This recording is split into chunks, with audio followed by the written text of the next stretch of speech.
the New Testament, there was no church that was more generous than the Macedonian church.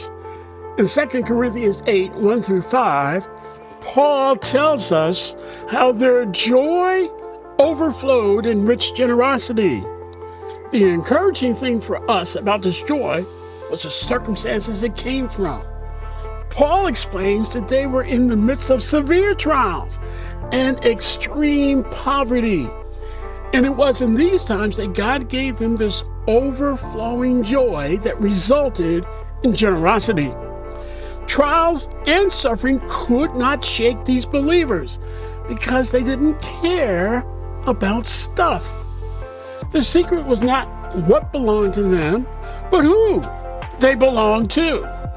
And every one of us will also face trials and sufferings at some point in our lives. And just like the Macedonians, you and I have got to decide who or what we will trust when they do arise. So let's look at 3 truths that the Macedonian believers teach you and I that's going to help us obtain the same joy and generosity they had in their extreme poverty. First, nothing can shake the joy of the generous.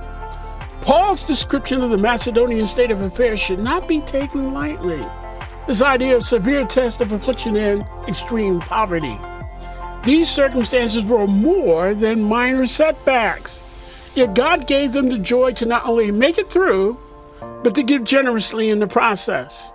Secondly, generosity flows from the heart of self-sacrifice, not self-preservation. The motivation of giving is not to give in order to get. Instead, just like the Macedonians, it begins with our surrender to God and flows from His joy as we trust in Him. And finally, biblical giving comes from grace, not from the law. A tithe or 10% is just the biblical starting point for giving. Our Lord Jesus Christ validated that in Matthew 23. But as the Macedonians showed us, their giving was a direct result of the joy they found in God's grace, not from an obligation to give. And that's why these verses model for us the response God is looking for. When we look at our financial situation, Paul tells us that the Macedonians gave themselves first to the Lord, and in the same way, we should approach our finances by first affirming or even reaffirming our commitment to trust God's promises.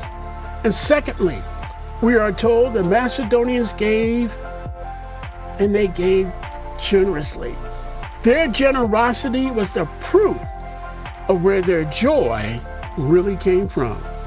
And in the same way, our giving echoes who our hearts are trusting in.